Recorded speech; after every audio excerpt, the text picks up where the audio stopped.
ଆସିଛ? ଆଜି ଆମେ ପଢିବା କଣ ପଢିବା? ପନିପରିବାର ନା ଇଂରାଜୀରେ ଆଉ ଓଡ଼ିଆରେ ହେଲା। ସମସ୍ତେ ପନିପରିବା ଖାଅ ନା? ହଉ ତାହେଲେ ଆଳୁକୁ ଇଂଲିଶରେ କଣ କୁହନ୍ତି? ପଟାଟୋ। ଆଳୁ ମାନେ ପଟାଟୋ।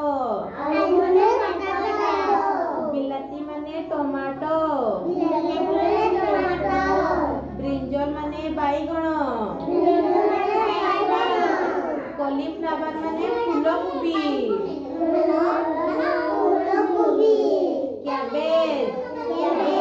କ୍ୟାବେଜ ମାନେ ବନ୍ଧାକୋବି। ୟାମ ମାନେ ସାରୁ। ସ୍ପିନଚ ମାନେ ପାଳଙ୍ଗ ଶାଗ।